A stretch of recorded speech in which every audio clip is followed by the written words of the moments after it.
Paulo, apóstolo de Jesus Cristo, pela vontade de Deus e de conformidade com as promessas da vida que está em Cristo Jesus. Eu já vou falar já, senão. Vida que está em Cristo Jesus. Essa observação eu estou fazendo em todos os versículos que eu leio quando fala de vida. Então, a vida que está em Cristo Jesus. Ao amado Filho Timóteo, graças, misericórdia e paz da parte de Deus Pai e de Cristo Jesus, nosso Senhor. A expressão dele também, em falar dessas partes, ele se refere a Deus Pai, Deus Filho, Jesus Cristo, e diz, nosso Senhor. Pode ver que sempre ele vai ter essa palavra, nosso Senhor. Eu tenho me preocupado muito com essa palavra, nosso Senhor. Ele é o nosso Senhor. Nós somos servos. E Ele é o nosso Senhor. Aí, continuando ainda. Dou graças a meu Deus, a quem desde os meus antepassados sirvo com consciência pura, para que, sem cessar, me lembro de Ti nas minhas orações, noite e dia.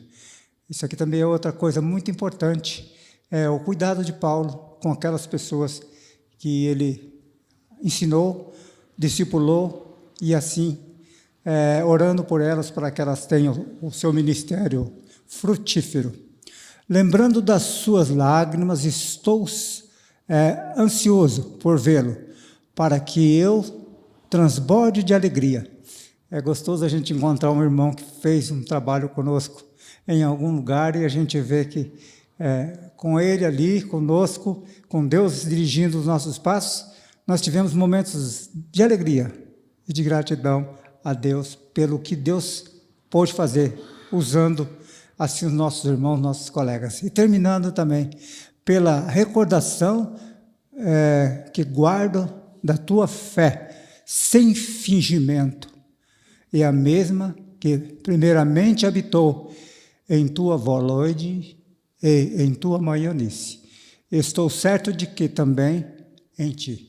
É interessante aqui que ele fala assim, me recordo, que guardo da tua fé, sem fingimento.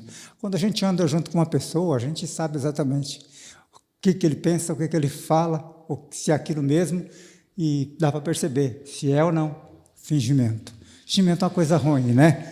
Então, ele está dizendo aqui, uma fé firme, sem fingimento, uma fé pura. E ele agradece ali pela família, pela avó, pela mãe. Né? E quero agradecer, então, os irmãos, pela essa leitura. A Bíblia pode começar.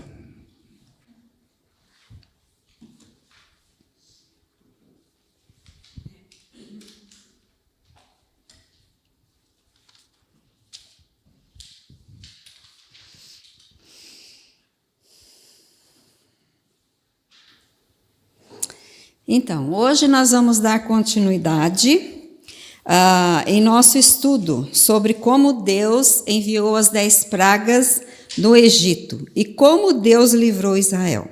Então, vamos recordar algumas das pragas? Quer dizer, algumas não, vamos recordar as pragas, né, as 9 primeiras que ele mandou.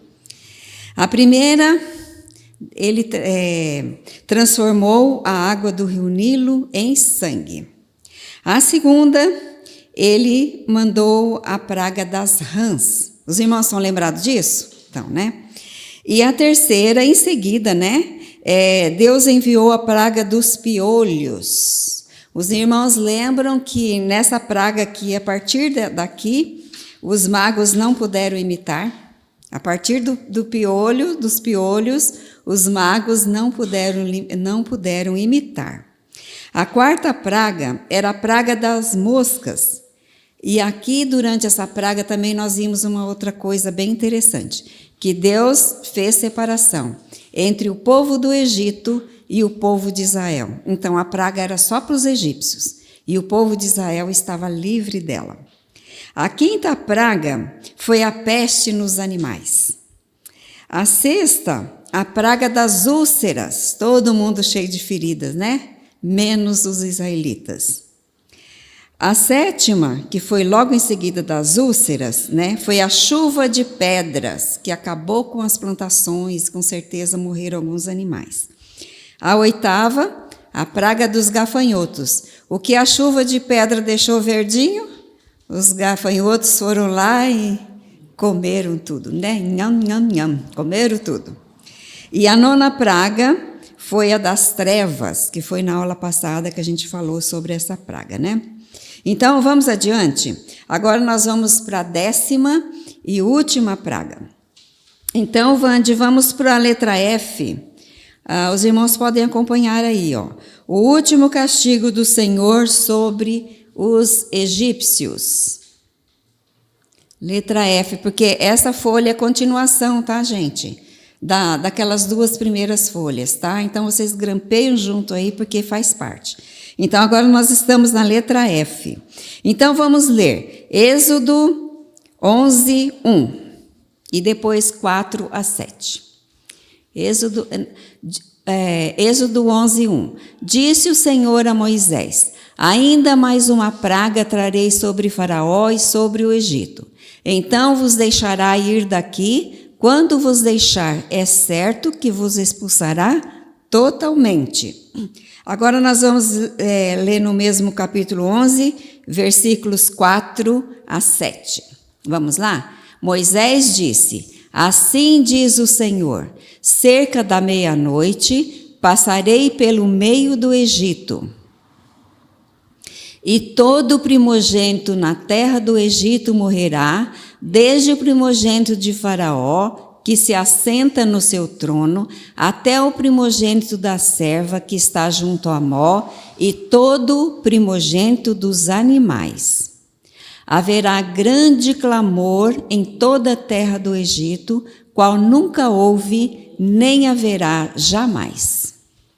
Porém, contra nenhum dos filhos de Israel, desde os homens até os animais, nem ainda um cão rosnará, para que saibais que o Senhor fez distinção entre os egípcios e os israelitas.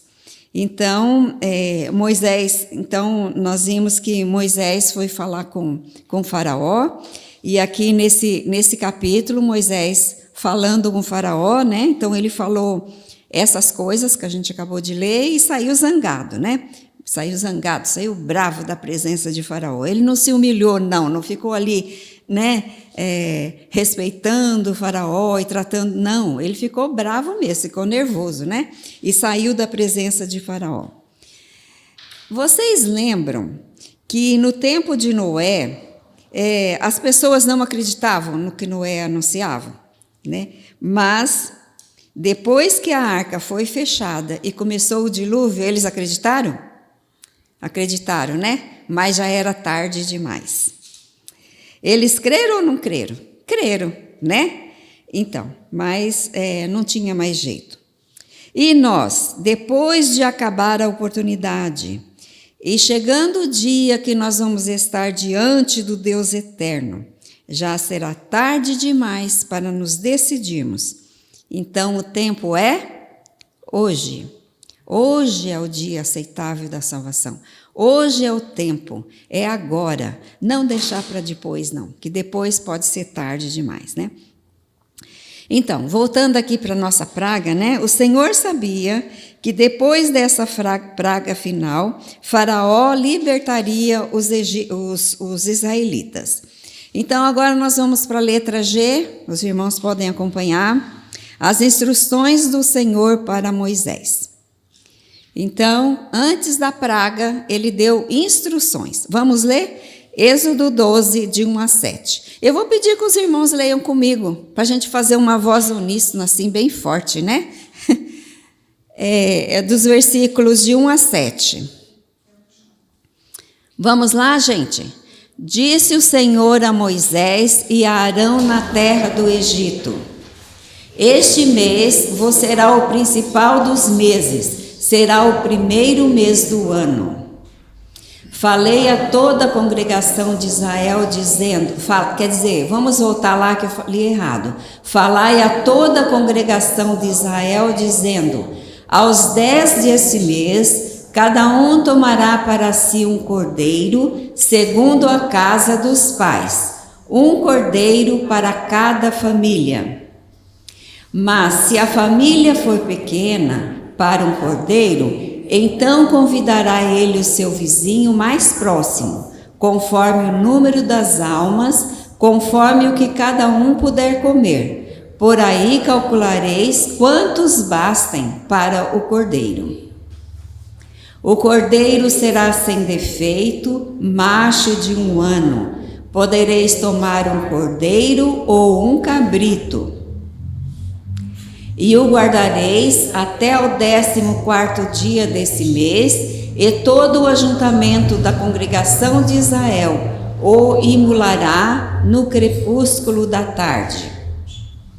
Tomarão do sangue e o porão em ambas as ombreiras e na verga da porta, nas casas em que o comerem. Então aqui a gente viu as instruções, né? Então, vamos recordar aqui, vamos ver se os irmãos lembram, né? Então, primeiro Deus disse para eles escolherem um animal, em que dia? No dia 10 do primeiro mês, né? Do primeiro mês. Podia ser cordeiro ou podia ser cabrito. Pode ser um ou outro, né? Podia ser. Era para eles pegarem o quê? Tinha que ser macho sem defeito. O que eles tinham que pegar? O que eles tinham que pegar? Um cordeiro ou um cabrito, né? E em qual dia? No dia 10 do primeiro mês. Você sabe qual é o primeiro mês do judeu? Não? É Nissan ou Abib, que corresponde para nós a abril. Por isso que a gente comemora a Páscoa em abril, né? Então o mês de abril é Abib ou Nissan, tanto faz, é o primeiro mês do ano, né, para os judeus. Então, no dia 10 de abril, era para eles escolherem de seu rebanho um cordeiro sem mancha, sem defeito nenhum. No caso da família ser pequena, poderia ter um cordeiro para 2 famílias ou mais ficarem juntas, eles poderiam se juntar. Porque às vezes a família pequena não dava conta de comer tudo numa noite, e eles tinham que comer, né? O animalzinho. Então, era para pegar o animal de que idade? De 1 ano. Um macho, né? De 1 ano. Vocês sabem o que significa isso? Um homem, igual a um homem, entre 30 e 33 anos em proporção. Então, isso nos remete a quê? A vida de Jesus. Entre 30 e 33 anos. 1 ano era pouco antes da metade da vida de uma ovelha, né? Era o tempo mais sadio da vida daquele animal. Era para segurar o animalzinho por quantos dias? 4 dias. Eles tinham que pegar no dia 10, segurar, observar o animalzinho por 4 dias, até o 14º dia. Por que razão, gente? Quem chuta aí? Por que eles tinham que observar o bichinho? Para ver se o animal estava sadio mesmo ou não, para ver se ele apresentava alguma doença, alguma anormalidade, né? Então era para observar o bichinho. Esses dias, então, era para observar, né? Vocês lembram, vamos fazer aqui uma comparação, do cordeiro que foi morto no lugar de Isaque, quando Abraão foi oferecer o sacrifício da vida de Isaque. O animalzinho apareceu lá preso pelo chifre, para não se machucar. Porque um animal machucado, ou com defeito, ou com mancha na sua pelagem, não servia para sacrifício, porque tinha que ser perfeito, porque é um tipo de Cristo, representando o Senhor Jesus ali, né? Agora nós vamos para a letrinha B aí, ó, o Bzinho na folha de vocês, ó. O que era para fazer com esse animal no 14º dia? Matar, né? Era para matar o animal e fazer o quê? Tirar o sangue, pôr o sangue numa vasilha, né? Agora para a letrinha C. O que era para fazer com o sangue? Isso, colocar, passar, né? E aí fala um certo galho, né? De um certo arbusto que era comum lá. Então eles tinham que pegar um ramo daquele arbusto e passar, então, nas portas, né, das suas casas. Então, nos umbrais e na verga da porta, né. Não adianta recolher o sangue, não adiantava nada eles recolherem, matar o animalzinho, pegar o animalzinho, observar por 4 dias, matar o animalzinho, recolher o sangue, mas não aplicar o sangue. O sangue tinha que ser aplicado, tá? Então, o sangue tinha que ser aplicado. Então, vamos supor aqui. Vamos supor que uma pessoa pensasse assim, ó, não, eu não vou fazer conforme Deus disse, não. Eu tenho aqui um cordeiro um pouquinho mais velho, para que sacrificar um animalzinho bom, né? Sadio demais, para quê? Esse daqui só tem 1 aninho e meio, vou sacrificar esse. Será que podia? Será que Deus aceitava? Não, né? Por quê? Porque o cordeiro representava aquele filho da mulher que virá sem pecado para pagar o castigo da condenação em nosso lugar. E supondo também que uma pessoa dissesse assim, ó, mas isso é tolice, isso aí é uma bobagem. Eu não vou fazer assim, não. Eu vou pegar o animalzinho e não vou matar, não. Eu vou amarrar o animalzinho aqui na porta da minha casa. Ele vai ficar preso aqui. Quando o anjo da morte passar, vai saber que dentro desse bichinho aqui tem sangue, não vai? Vai saber, então eu não preciso matar. Podia? Deus aceitaria? Não. Tinha que matar e tinha que aplicar o sangue, né? Então, Deus disse para matar o animal, derramar o sangue e colocar nos batentes da porta. Então, isso é uma decisão particular de cada chefe de família. Se não quer que o seu primogênito morra, então, coloque o sangue na porta. Isso foi falado para Faraó. Lembra lá que a gente viu, né? Foi falado para Faraó, né? E todos sabiam. Mas não adianta só saber os fatos. Não adianta só saber. Tem que pessoalmente aceitar aquela morte, aquele derramamento de sangue no lugar do filho primogênito. Então, o filho primogênito não vai morrer. Então, a gente tem que, pela fé, os israelitas ali tinham que acreditar, né, no que eles estavam fazendo, que aquele sacrifício ali ia livrar o seu primogênito da morte. Agora, vamos ver outra instrução, está no Dzinho aí, ó. Ninguém era para sair de casa. Vamos ver, Êxodo 12, 22.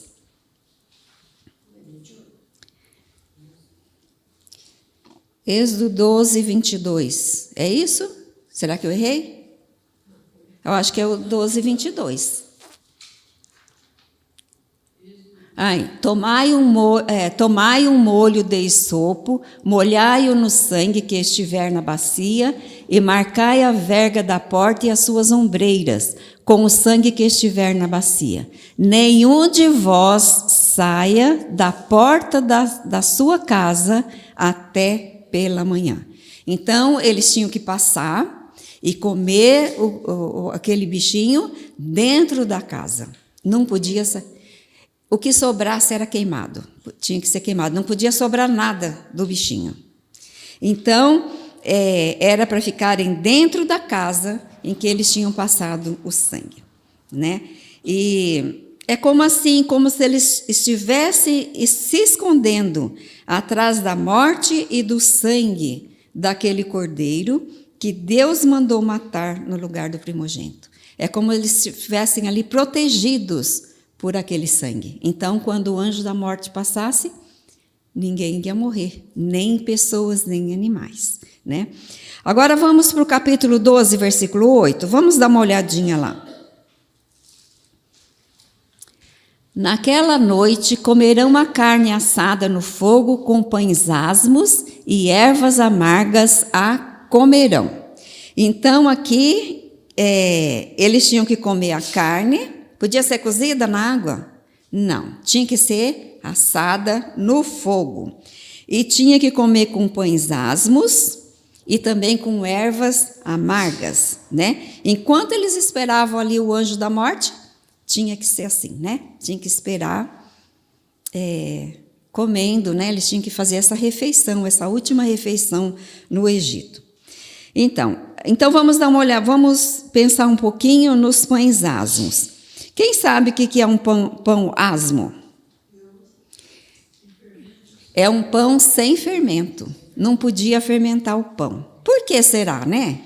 É porque na Bíblia o fermento é muito usado como figura do pecado.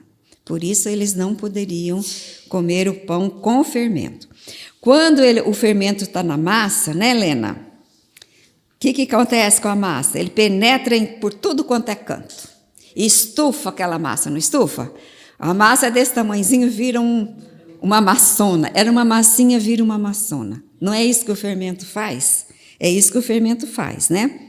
O pecado também estufa, infla as pessoas, deixam as pessoas orgulhosas, né? Estufadas diante de Deus, né? Mas aqui em Êxodo não é só o pecado não que indica também a pressa, que eles não tinham tempo de esperar a massa fermentar. Então também aqui indica pressa e não só o pecado, tá bom? Mas Deus mandou comer o pão sem fermento, junto com a carne assada e com ervas amargas. Quem aqui gosta de ervas amargas? Eu gosto, né? Mas a maioria das pessoas não gostam muito, né? Não gostam muito. Porque gairova, nossa, que delícia, né? Então era porque a erva amarga aqui representando o sofrimento que eles passaram no Egito. Porque não foi fácil, gente, suportar aquela escravidão dura demais, né? Então, representava aqui o sofrimento do povo, né? Agora a letrinha, acho que a letrinha E aí na folha de vocês, né? Nenhum osso deveria ser quebrado. Vamos ler? Êxodo 12, 46.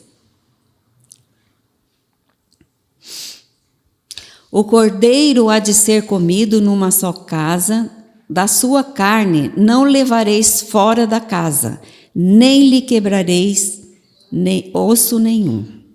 Então, eles tinham que comer dentro da casa, né?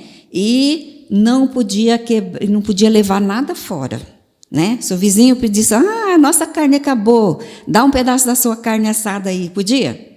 Não, não podia. Eles tinham que comer dentro da casa, né? E nenhum osso do bichinho poderia ser quebrado, né? Isso aqui faz vocês lembrarem o que, gente?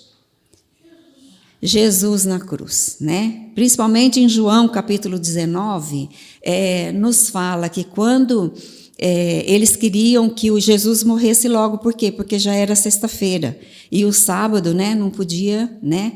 A sexta-feira terminava às 18 horas, então eles queriam apressar a morte dos crucificados. Eles quebraram, porque eles morriam por asfixia, né?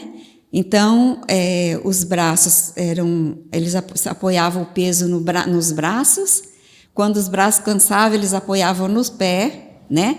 Então, e se quebrasse a perna, o que acontecia? Eles perdiam o apoio das pernas. Então, quando eles queriam apressar, porque às vezes podia demorar dias para um crucificado morrer, era uma morte horrível, a pior que podia existir. Então, os ossos das pernas dos ladrões foram quebrados para que eles pudessem tirar eles da cruz. Mas quando foram quebrar as pernas de Jesus, o que tinha acontecido? Ele já tinha morrido. Então, não precisava de quebrar nenhum osso de Jesus, porque era profecia que nenhum dos seus ossos seria quebrado. Então, esse bichinho aqui, nessa primeira Páscoa, também os seus ossinhos não podiam ser quebrados. Por quê? Porque ele representava a pessoa de Jesus, né? Então, essas aqui foram as instruções de Deus para Israel. Eles tinham que fazer exatamente como o Senhor dissera a Moisés. Exatamente. Deus sempre foi o mesmo. Ele não permitirá que as pessoas se salvem do seu próprio modo. Então, tinha para livrar o primogênito, os primogênitos, né, da sua família e do seu gado, dos seus animais, eles tinham que fazer exatamente como Deus havia instruído, né? Mas eu tenho observado muitas pessoas, né? Até do meio evangélico mesmo, né? Muitas pessoas que não prestam atenção no que Deus diz. E também não gostam do que Deus diz.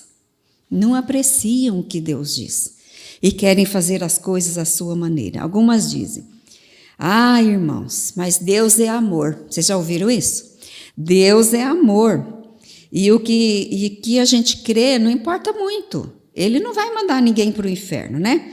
O importante é ter fé. A gente não precisa fazer nada do que Deus mandou, não precisa estudar a palavra de Deus, não precisa saber o conteúdo da palavra de Deus, porque Deus é amor, é importante a gente ter fé. Deus não é limitado a um homem, que nem a Jesus. Não, mas se eu fizer meus esforços, Deus vai reconhecer. Se eu fizer coisas boas, Deus vai reconhecer, né? Então, Deus ama as pessoas, então não vai mandar ninguém para o inferno. Vocês já ouviram? Eu já estou cansa de ouvir, né? Muita gente fala isso e pensa assim e age assim, né? Que Deus é amor é verdade, não é? A pessoa fala que Deus é amor, é verdade? É, né? Mas também Ele é justo, e a justiça de Deus exige o quê? A morte como pagamento pelo pecado. Então, não adianta, coisas boas não pagam essa condenação, né? Então, tem que haver morte. Agora, vamos para a letra H. A promessa do Senhor aos israelitas. Êxodo 12, de 12 a 14. Vamos ler junto, gente? Vamos ler forte aqui para a gente ficar animado. Vamos lá. É de 12 a 14, né? Tá. Porque naquela noite passarei pela terra do Egito e ferirei na terra do Egito todos os primogênitos, desde os homens até os animais. Executarei juízo sobre todos os deuses do Egito. Eu sou o Senhor. O sangue vos será por sinal nas casas em que estiverdes. Quando eu vir o sangue, passarei por vós, e não haverá entre vós praga destruidora, quando eu ferir a terra do Egito. Este dia vos será por memorial, e o celebrareis como solenidade ao Senhor, nas vossas gerações o celebrareis, por estatuto perpétuo. Então, Então, vamos dar uma olhadinha de novo no versículo 12? Vamos ler o versículo 12 de novo, quer ver? Ó, porque naquela noite passarei pela terra do Egito e ferirei na terra do Egito todos os primogênitos, desde os homens até os animais, executarei juízo sobre todos os deuses do Egito. Eu sou o Senhor. Então, eu queria que os irmãos observassem ali, que Deus disse que ele vai executar juízo sobre os deuses do Egito, né? Então, Deus prometeu que quando visse o sangue nas suas casas, não permitiria que aquela 10ª praga entrasse e matasse os primogênitos. Então, vamos fazer aqui uma comparação. E quanto a nós, qual é o Deus que impede que nós creamos no Deus eterno e verdadeiro? No que é que nós colocamos valor? O que é que tem valor para nós? Será que a palavra de Deus tem valor para nós? Muito valor, né? Será que um filho tem mais valor do que Deus, né? Um amigo, um parente, uma religião, né? A gente pode idolatrar uma religião, uma organização como a igreja, né? Podemos idolatrar. E então é um desafio. Não deixe de confiar no plano de Deus por causa dessas coisas, nem pela nossa igreja. Nós não devemos deixar Deus por causa dessas coisas, né? Um dia eles serão julgados por esse mesmo Deus da Bíblia, porque os deuses do Egito, Deus tratou com eles e os julgou. Então, tinha que derramar o sangue, não é? No sangue tem o que, gente? Vida. No sangue tem vida. Era para acreditar que aquele cordeirinho morto, cadê a figura? Era para acreditar que aquele cordeirinho morto e sangrado no seu lugar, né? Então, as pessoas passavam o sangue e olhavam para o animal e diziam, ele está morrendo no meu lugar, né?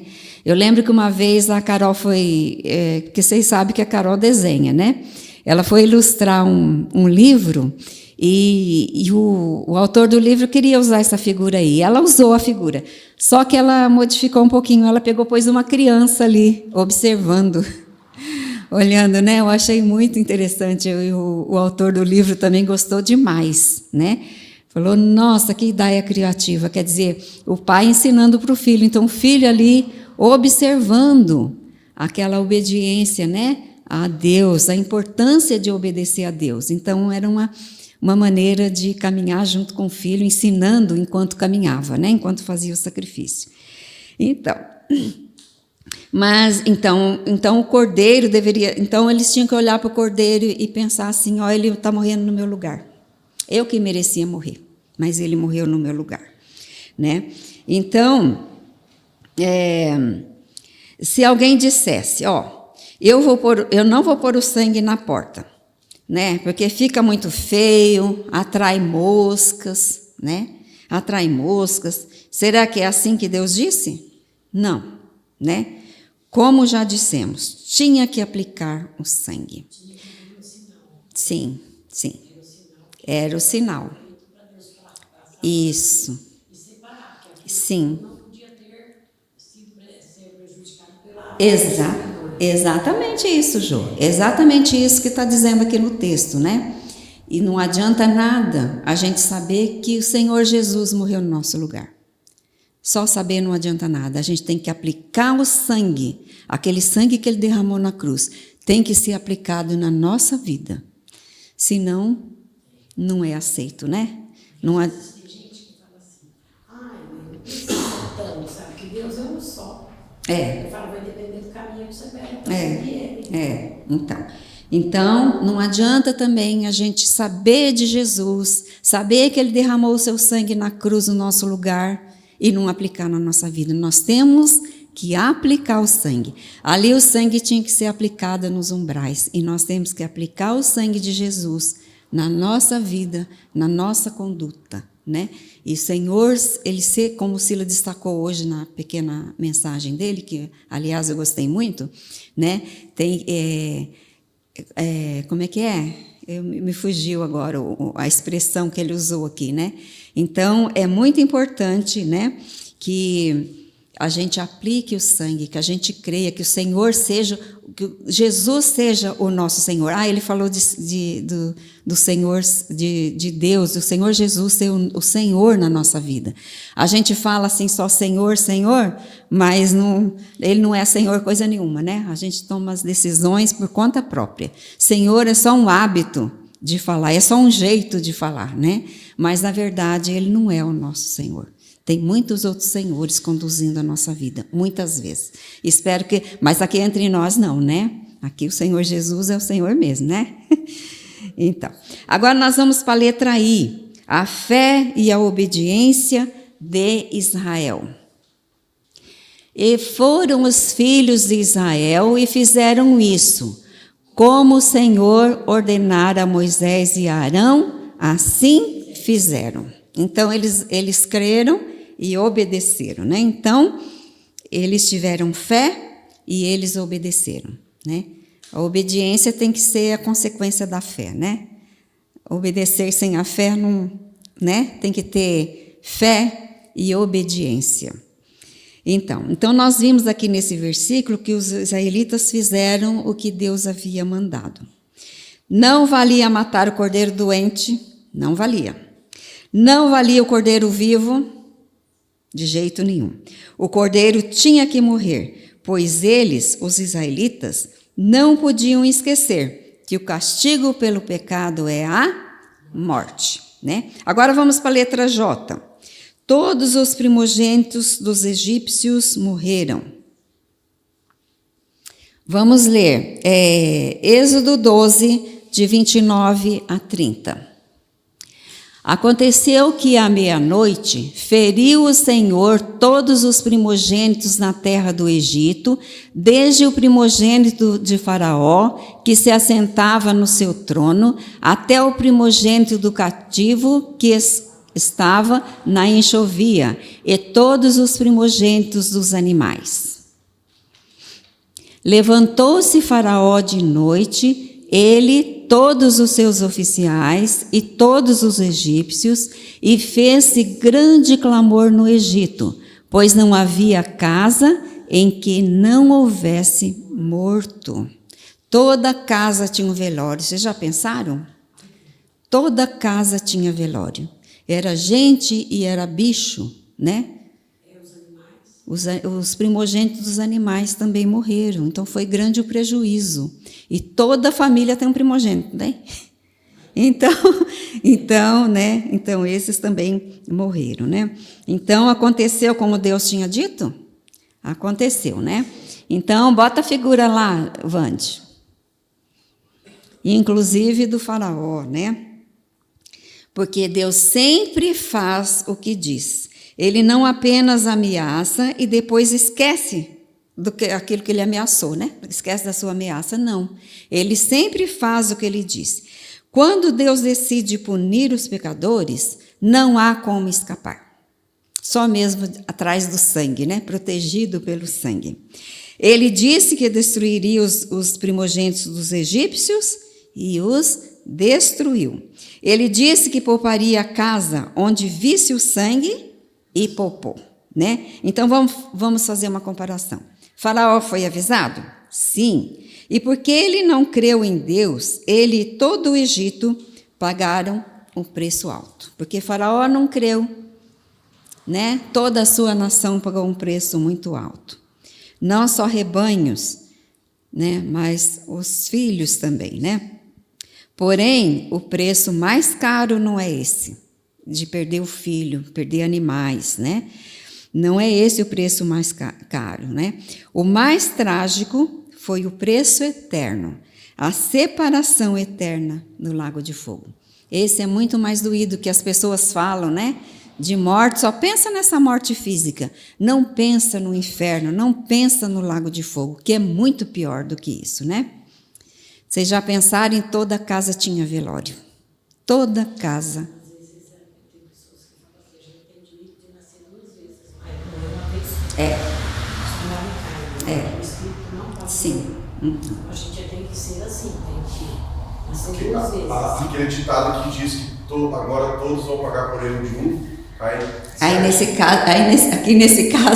Nesse caso foi, né?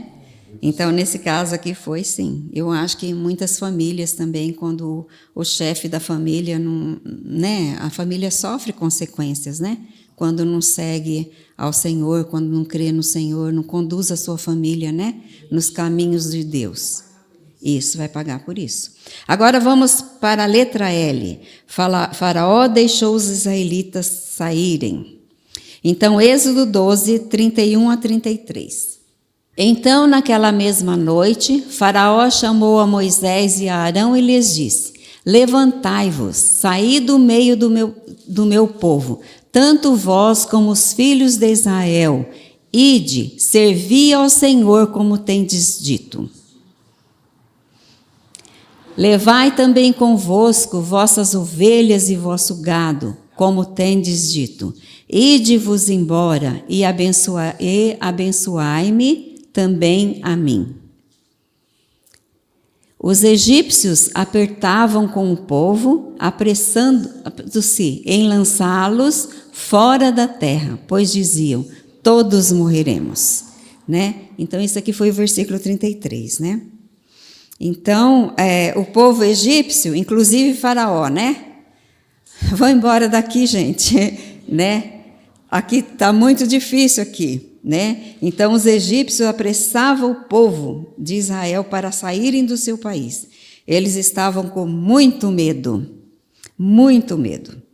né? Agora vamos ler os versículos 34 a 37. O povo tomou a sua massa antes que levedasse, e as suas amassadeiras atadas em trouxas com seus vestidos sobre os lombos. Fizeram, pois, os filhos de Israel conforme a palavra de Moisés e pediram aos egípcios objetos de prata e objetos de ouro e roupas. E o Senhor fez que seu povo encontrasse favor da parte dos egípcios, de maneira que estes lhes davam o que pediam, e despojaram os egípcios. Assim partiram os filhos de Israel de Ramessés para Sucote, cerca de 600.000 a pé, somente de homens, sem contar mulheres e crianças. Então, aqui, lembra que aqui no versículo 34, o Senhor falou para eles fazerem massa de pão, né? Pão sem fermentar. Assim, o povo levou a massa sem levedar para terem mantimento nos primeiros dias. Então, Deus mandou eles fazerem a massa sem fermento e caminhar, né? Então, nos primeiros dias, eles tinham alimento, né? Agora, nós vamos comparar com o que já estudamos em Gênesis capítulo 15. Como a gente já conhece bem e a gente debateu muito aqui nos nossos estudos, então, Deus fez cumprir tudo o que ele tinha prometido a Abraão anos atrás, sobre o que aconteceria com seus descendentes. Lembra que ele falou para Abraão que os descendentes dele, ele não tinha nenhum ainda, né? Que os descendentes dele iam para uma terra estranha, mas depois Deus o traria de volta depois de 400 anos, né? O povo de Israel saiu pobre, né? Saiu pobre do Egito? Não, saíram ricos, com muita prata, com ouro, com roupas, tudo que eles pediam, os egípcios davam, para se ver livre deles, né? Porque depois que morreu o filho primogênito, né? Eles queriam ver esse povo longe. Então, eles saíram com muita prata, ouro e roupas. Parece que Deus estava aqui recompensando, né? Pelos tantos anos que eles trabalharam no Egito como escravos. Talvez Faraó pensava que era vantagem ter esse povo lá como escravo, não pensava? Antes de começarem as pragas, Moisés e Arão iam lá pedir para ele deixar o povo sair, e ele não, né? Mas agora na 10ª não teve jeito. Mas ele passou todas as pragas. Sim, ele passou por todas as pragas, as 10, né? Então, ele achava que era vantagem segurar o povo lá como escravo. Mas posso imaginar como estava o Egito agora. Muito, muito, muito pior do que quando José chegou lá como escravo, lembra? Quando José chegou lá, o Egito era bom, mas agora o Egito estava acabado, destruído com essas pragas todas. Vamos ler Êxodo 12, 31. Então, naquela mesma noite, Faraó chamou a Moisés e a Arão e lhes disse: levantai-vos, saí do meio do meu povo, tanto vós como os filhos de Israel. Ide, servir ao Senhor como tendes dito. Então, aqui, o que a gente pode observar aqui? Que Faraó agora ficou segurando eles lá? Não, tinha pressa que eles fossem embora, né? Que Moisés e Arão tirassem logo os israelitas da sua casa, antes que o país se acabasse de vez, né? Agora vamos ler o versículo 37, Êxodo 12, 37. Assim partiram os filhos de Israel de Ramsés para Sucote, cerca de 600.000 a pé, somente de homens, sem contar mulheres e crianças. Então, o que a gente pode notar aqui, né? Então, quantas pessoas eles saíram? 600.000 homens, não contando os filhos, não contando as esposas, né? Então, vamos supor, 600.000 homens, assim, vamos contar moderadamente, né? Não vamos contar por cima, não, vamos contar bem por baixo, né? Então, 600 homens, né? Contando assim por baixo. Vamos supor que cada homem tinha uma esposa. Então, 600.000 dava, com suas esposas, 1.200.000 pessoas. Geralmente, né, só os homens de 20 anos para cima que eram contados. Os de 20 anos para baixo não eram contados. Não era considerado adulto ainda, né? Então, somando os homens com as suas esposas, 1.200 homens, supondo que cada família tinha 2 filhos, só 2, né? Pouquinho, né? 2 filhos, já dá 2.400.000 pessoas, né? Então, lembra que em Êxodo capítulo 1, a gente estudou que eles se multiplicavam grandemente? Multiplicava, porque essas israelitas eram parideiras, né? Elas tinham muitos filhos. Então, quando eles chegaram no Egito, quantas pessoas eram? Quem lembra? 70. Eles eram 70 pessoas quando eles chegaram no Egito.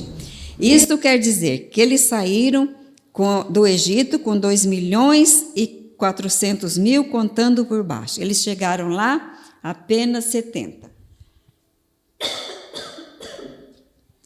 Nessa conta não estão os animais, só pessoas, né? Vocês podem imaginar aquela massa de gente saindo devagar, indo para o lado do deserto? 2.400.000 pessoas, mais aquele monte de animais que Deus falou para eles levarem os seus animais, né? Quem é que vai defender esse povo no deserto? Quem é que vai proteger? Quem é que vai alimentar esse monte de gente? Quem é que vai cuidar desse povo? Mas agora o chefe deles é Deus, né? E Moisés, o seu porta-voz. Então, agora vamos ler Êxodo 12, 40 e 41.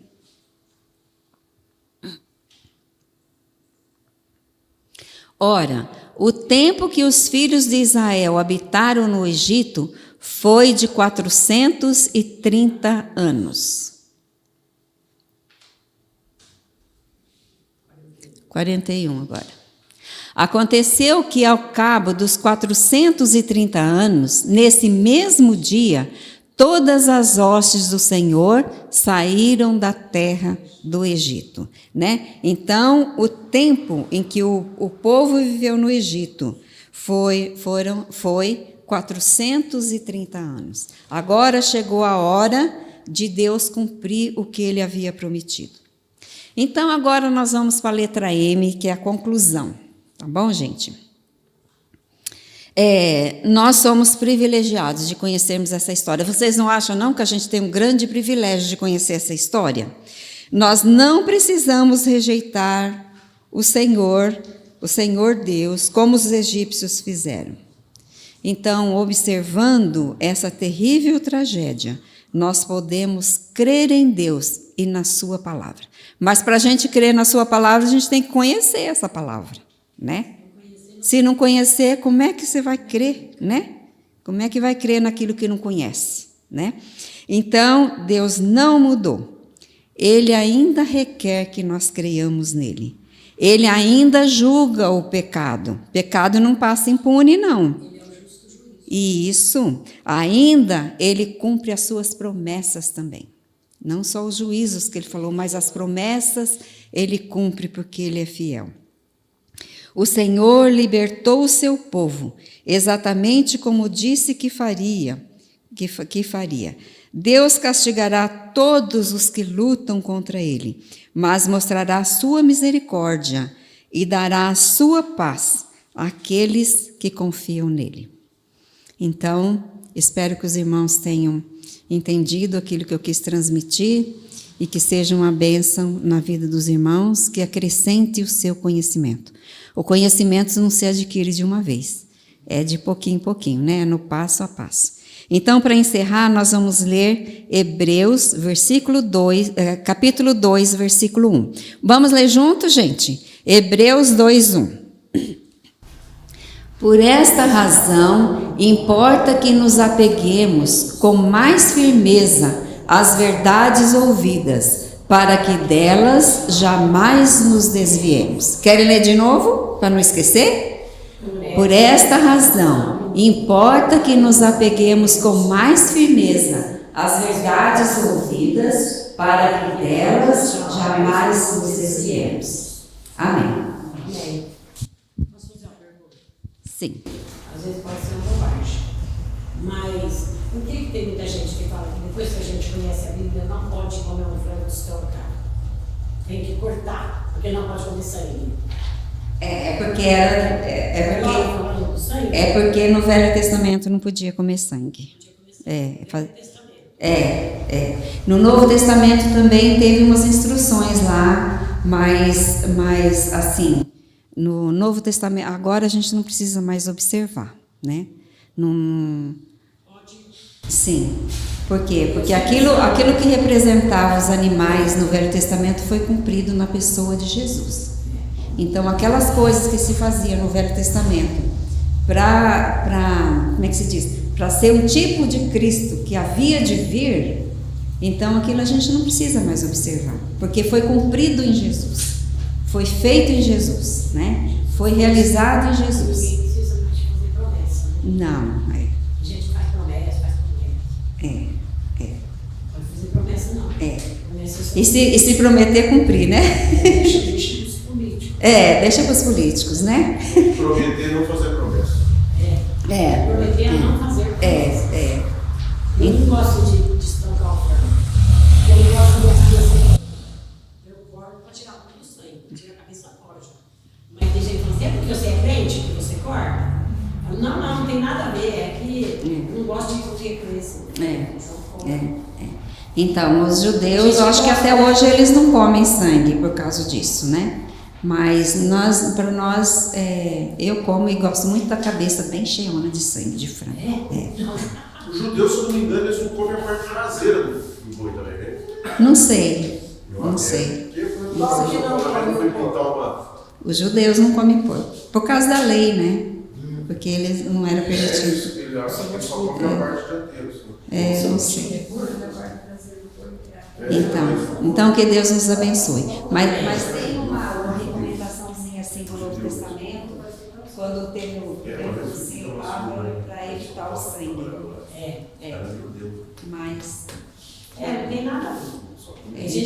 Então Cristo já derramou o seu sangue, já cumpriu toda a lei e nós agora nós somos livres, né, dessas coisas. Ah, isso destrancado não vou comer, não. Os cristãos do Brasil não. Os cristãos do Brasil não comem. Porque eu tenho uma cunhada que era cristã do Brasil e ela não come.